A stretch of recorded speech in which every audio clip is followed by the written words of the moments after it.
Bueno, pues buenas tardes otra vez. Espero no ser muy cansado. Voy a tener una charla sencilla para recordar un poco algunos de los conceptos de los que ya se han hablado, y lo voy a ilustrar con casos de ecocardiografía para que también sea un poco más amena la charla.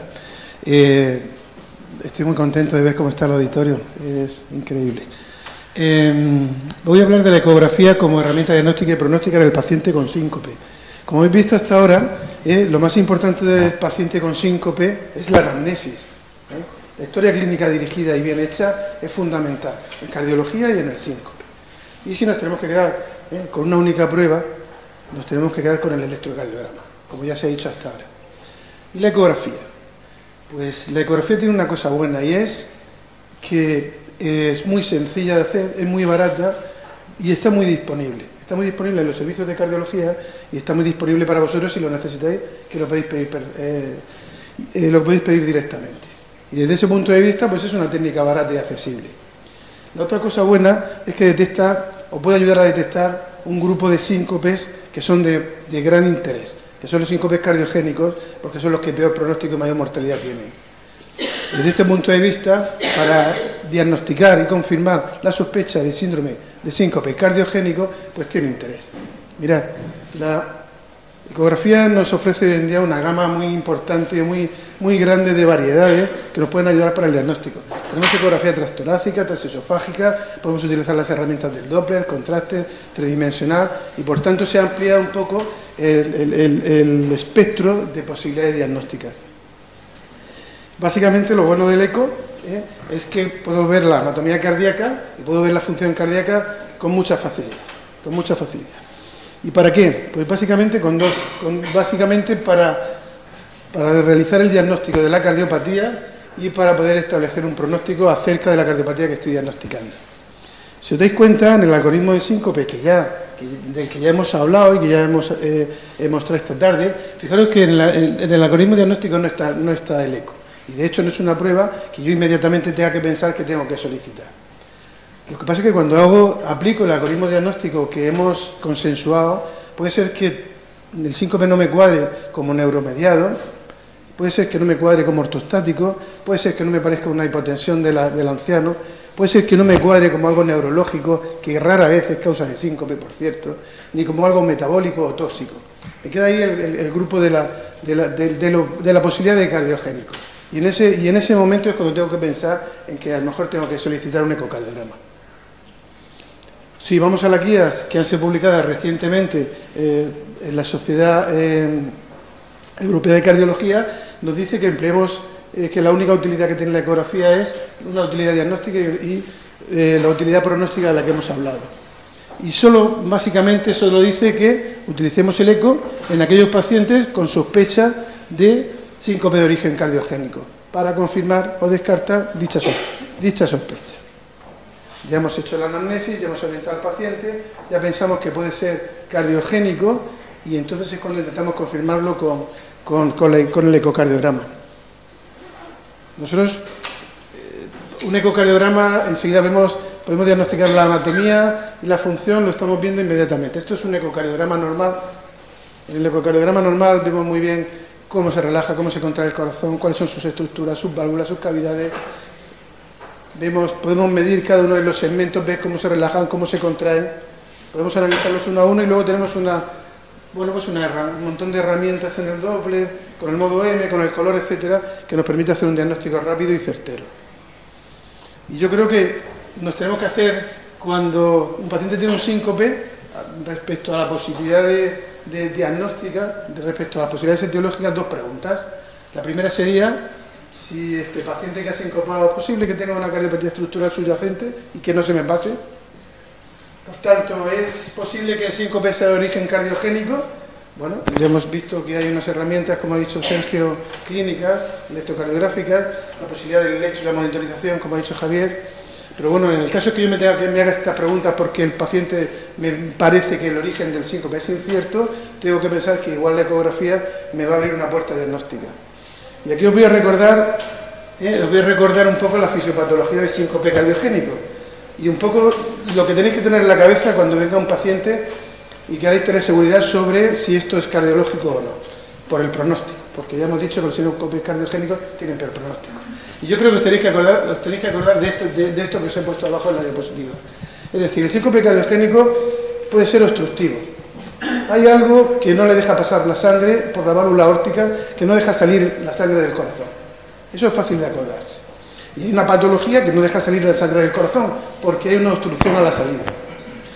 La siguiente cosa que tengo que acordarme, el siguiente mecanismo fisiopatológico sería el bajo gasto. Puede ser que no haya nada que obstruya la sangre cuando sale del corazón, pero puede ser que el corazón no tenga fuerza para bombear la sangre y que, por tanto, si hay un aumento de las demandas, pues el corazón se vea incapaz de mandar la sangre.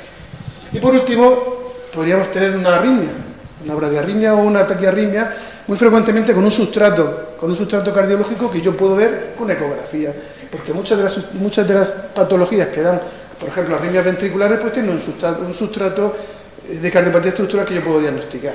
Entonces, si yo sospecho que el síncope, o quiero diagnosticar, o quiero no equivocarme con una persona que pueda tener un síncope cardiogénico, pues puedo tener en la cabeza que puede ser obstructivo, que puede ser por bajo gasto, o que puede ser arrítmico y haber una cardiopatía, un sustrato ahí. Y para diagnosticar este tipo de síncopes es muy útil la ecografía. Ahora voy a recordar un poco cada uno de estos apartados. El síncope cardiogénico obstructivo no me tengo que saber la lista de patologías de memoria, porque simplemente con el conocimiento general puedo pensar en las patologías. Mirad, lo que obstruye la salida de la sangre del corazón es la estenosis aórtica, es el cierre de la válvula aórtica.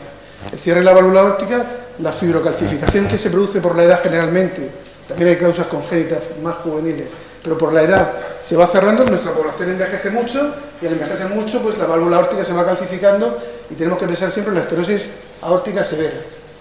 Otra patología que también es frecuente es la miocardiopatía hipertrófica. Estamos en una zona endémica de miocardiopatía hipertrófica y hay un grupo de pacientes que la miocardiopatía hipertrófica, que ya sabéis que es la hipertrofia del tabique, a veces es septal, esta hipertrofia del tabique, y esto cierra, de forma dinámica, cierra el tracto de salida del ventrículo izquierdo e impide que pase la sangre. Es también una causa frecuente. Hay estenosis subaórticas fijas, membranas o rodetes musculares que son más infrecuentes, pero que también impiden el paso de la sangre a través del tracto de salida del ventrículo izquierdo o de la válvula aórtica. Puede haber tumores, puede haber masas o puede haber algunas estenosis, algunas cardiopatías congénitas que impiden que salga la sangre del corazón. Bueno, pues más o menos esto tenemos que tenerlo en mente. Una pista para sospechar esto, aparte de la semiología, porque lo podemos diagnosticar porque todo produce soplo sistólico y activo. Entonces, estas cardiopatías, cuando tú las ocultas al paciente, todas tienen un soplo, que es el soplo de la obstrucción. Y entonces suelen ser patologías que es la semiología rica, y por tanto no se debe de pasar por alto como rítmicos sin soplos. Hay que pararse un poco y ocultar al paciente bien. Y la otra pista diagnóstica es que esto suele ser con frecuencia síncopes de esfuerzo, porque el paciente en reposo que tiene una estenosis aórtica severa, que está viendo la tele, pues probablemente está tan tranquilo, pero cuando él se levanta o va rápido a la puerta o va rápido cruzando la calle, se produce una demanda de oxígeno del aparato locomotor que la obstrucción y ese corazón no puede suplir, y por tanto el paciente sincopa. Por lo tanto, si tenemos esa semiología y encima el síncope es de esfuerzo, pues tenemos que sospechar esta etiología. Por ejemplo, pues esto es un paciente que tiene una gran estenosis aórtica. No sé si tengo un puntero. Voy a poner algunos casos para que todo no sea... No sé esto... ¿Sabéis cómo van? Bueno, algo así, con el ratón, mejor. Bueno, mirad, esta es la válvula aórtica, esto es el ventrículo izquierdo. Pues aquí tenéis un ventrículo izquierdo muy hipertrófico por una estenosis aórtica muy severa, y aquí tenéis obstrucción. Hay obstrucción tanto a la salida de la sangre por la hipertrofia, como obstrucción en una válvula aórtica que está muy calcificada. Si nosotros a esa válvula le hacemos un corte transversal, pues mirad, la válvula aórtica es esto, y aquí tenemos los tres velos fibrosados y calcificados. Lógicamente esto es una persona mayor, es una persona que tiene una semiología con un soplo sistólico intenso. En el electrocardiograma suele haber signos de crecimiento ventricular izquierdo y probablemente el síncope ha sido de esfuerzo. Con lo cual yo creo que sí que tenéis que pedir un ecocardiograma para confirmarlo. Esto lo medimos con el Doppler, estenosis aórtica. Esto es una válvula aórtica bicúspide. Ocasionalmente la estenosis aórtica está en el joven, porque una válvula de estas características puede fibrocalcificarse de forma precoz. Pues también tenemos que sospecharlo, también a los jóvenes debemos de ocultarlo. Si os dais cuenta, esta válvula, en vez de tener 3 velos, pues tiene un velo aquí, otro velo aquí, solo tiene 2 velos. Es la cardiopatía congénita del adulto más frecuente y, por tanto, bueno, pues también debemos de pensar en ella. Que haya masas o tumores, pues es más raro, pero bueno, pues ocasionalmente hemos visto a algún paciente que ha sincopado. Esto es un paciente que tiene una masa, como veis, una masa que es una vegetación valvular por una endocarditis, y en el velo posterior de la válvula mitral. Bueno, pues ocasionalmente hemos visto a algunos pacientes que han sincopado de esta manera. Esto ya un poco es una rareza, pero bueno, hay que pensar también que esta patología existe. Y visto el grupo de los síncopes cardiogénicos obstructivos que confirmamos con la ecografía, pues ahora la otra cosa que tenéis que pensar son los síncopes por bajo gasto. Es decir, la función de bomba del corazón no se produce como tal porque hay una cardiopatía que lo impide. Suele haber una fracción de eyección deprimida, disfunción sistólica, y por tanto es incapaz el corazón de suplir las necesidades que necesita el aparato locomotor y perfundir el cerebro, y por tanto el paciente sincopa. ¿Qué enfermedades producen bajo gasto? Pues fijaros, pues producen todo el conjunto de cardiopatías que conduzca a disfunción ventricular importante, a disfunción ventricular severa. Cualquier miocardiopatía que conduzca a disfunción ventricular severa, a disfunción sistólica severa, cualquier valvulopatía que tenga disfunción sistólica severa o que sea severa. La cardiopatía isquémica puede producir una miocardiopatía isquémica con disfunción ventricular severa o en el momento de la crisis de Angor puede haber disfunción ventricular que también puede hacer sincopar. Causas más raras, pues ya hemos visto algunas de ellas: el taponamiento cardíaco, la patología aórtica o algunas cardiopatías congénitas que cursan con fracción de eyección baja o con hipertensión pulmonar o con ambas cosas. Bueno, os he puesto algunos ejemplos. Bueno, pues esto es un paciente que tiene disfunción ventricular severa, solo se mueve la cara lateral del ventrículo. El paciente tiene aquí una gran zona de acinesia inferior, septal, pues es un paciente coronario que ha tenido infarto previo y bueno, el paciente puede pasar de forma silente este infarto o ser conocido antiguo o pasarlo de forma silente. De cualquier manera, el paciente puede intentar hacer un esfuerzo o hacer cualquier cosa, sincopa porque no tiene suficiente función de bomba, ¿vale? Esto también, bueno, aquí tenemos otro ejemplo de paciente con disfunción ventricular, más disfunción ventricular. Los pacientes con disfunción ventricular a veces asocian pues la presencia de insuficiencia mitral severa, hipertensión pulmonar, y toda esa fisiopatología hace que cuando se aumentan ligeramente los requerimientos de oxígeno, pues porque el paciente hace un esfuerzo pequeño, pues ocasionalmente haya un bajo gasto y el paciente sincope. Esto es un paciente con una miocardiopatía dilatada, evolucionada. Y esto es un paciente que tiene un taponamiento cardíaco. Esto es más raro, pero fijaros, todo esto es derrame pericárdico. Este es un caso nuestro, derrame pericárdico. Este que señalo aquí es el ventrículo izquierdo y la aurícula izquierda, y estas estructuras que señalo aquí son las cavidades derechas. Fijaros que el ventrículo derecho está totalmente pegado al tabique y no puede expandirse porque el derrame pericárdico no deja que se llene, ¿de acuerdo? Bueno, son causas más raras. En este caso, la causa era que tenía una disección de aorta que produjo un gran hemopericardio, y aquí tenéis, esta es la aorta con sus dos luces y cómo pasa el contraste de la luz verdadera a la luz falsa. Por último, tendríamos los síncopes, hemos dicho, obstructivos, que no me tengo que saber las patologías, solo pensar en ellas, en lo que obstruye. La patología que produce bajo gasto, casi todas las cardiopatías que conducen a disfunción ventricular. Y por último tendríamos las arritmias, de las que ya hemos hablado. Bueno, muchas de estas arritmias las podemos sospechar por la anamnesis, sobre todo el síncope precedido de palpitaciones. La podemos sospechar por el electrocardiograma, porque ya me dice que hay ahí, que puede haber algunos hallazgos, algunas pistas, como le ha llamado Sergio, que me hacen pensar en que puede ser un síncope arrítmico, pero también a veces hay un sustrato. Puede ser que no lo tenga claro y hay un sustrato arrítmico, es decir, hay unas cardiopatías estructurales que producen arritmias ventriculares, arritmias que pueden producir síncope, que son de mal pronóstico. Entre estas, bueno, pues hay un conjunto de miocardiopatías, la miocardiopatia hipertrófica, la miocardiopatía no compactada, tronquiforme, la displasia del ventrículo derecho, algunas cardiopatías congénitas, la miocarditis. Pues esto es un paciente que tiene una miocardiopatía hipertrófica, que es la causa más frecuente de muerte súbita a menores de 45 años, y que produce síncope, muchas veces antes de producir el síncope que produce la muerte súbita. Entonces, pues tenemos que estar atentos. La anamnesis, la historia clínica con los antecedentes familiares, pistas de crecimiento ventricular izquierdo en el electrocardiograma, y si tengo dudas, pues le pedimos una ecografía. O un paciente como este que tiene una cardiopatía no compactada. Fijaros que lo que tiene es, fijaros, este es el ventrículo izquierdo, y aquí he puesto un detalle para que veáis la pared y que veáis que hay un desflecamiento del tejido muscular. Si veis, no está compacto y está como si fuera un cepillo de dientes, ¿eh? Pues eso es un sustrato arritmogénico para producir arritmias ventriculares y síncope. Bueno, pues si hay una sospecha de esto, con el ecocardiograma podemos diagnosticar este tipo de cardiopatías.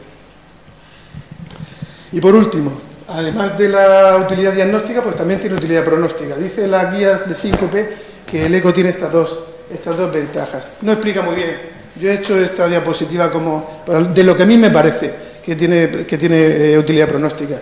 Yo creo que tiene utilidad pronóstica porque identifica patología grave. Identifica patología grave. No es lo mismo tener un síncope vagal, un síncope neuromediado, que dice el libro que todo el mundo va a tener uno a lo largo de su vida, que tener una miocardiopatía grave, ¿vale? Miocardiopatías, valvulopatías,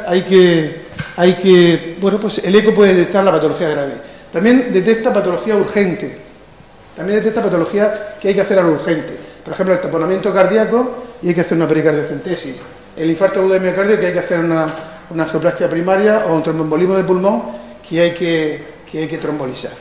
También detecta patología urgente. También detecta patología quirúrgica.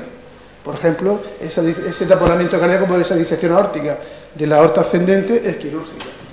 También identifica pacientes que tienen fracción de eyección deprimida, que tienen hipertensión pulmonar severa, en general, son pacientes que en general tienen mayor mortalidad. Y luego una cosa importante también, y es que de alguna manera nos da información sobre la historia natural de las enfermedades. Me gusta mucho que en cardiología todo lo tengamos en guías, pero también me gusta mucho saberme la historia natural de las enfermedades. Y entonces yo creo que la ECO sí que aporta información sobre la historia natural de algunas enfermedades. Y por ejemplo, cuando un paciente tiene una estenosis aórtica severa, pues yo puedo ir monitorizándolo con el eco a lo largo de su evolución. Cuando ese paciente tiene síncope, pues bueno, pues eso es un criterio quirúrgico. Es decir, da información sobre la evolución de las enfermedades. La miocardiopatía hipertrófica se monitoriza, y cuando tiene disfunción sistólica, el pronóstico es peor que cuando no la tiene. En fin, aporta información pronóstica. Bueno, aquí os he puesto otros ejemplos. Cuando tiene una valvulopatía con una insuficiencia mitral severa aguda, cuando tienes, por ejemplo, un paciente que tuvo un síncope con focalidad neurológica y tenía una aorta con estas placas de ateroma soltando émbolos. O este paciente que tiene un tromboembolismo de pulmón, que como ya se ha dicho aquí es una causa de síncope. Hemos visto algunos casos. Pues este es un paciente con síncope y un tromboembolismo de pulmón donde el ventrículo grande no es el izquierdo, es el derecho, porque tiene un col pulmonar agudo. Es una hipertensión pulmonar severa.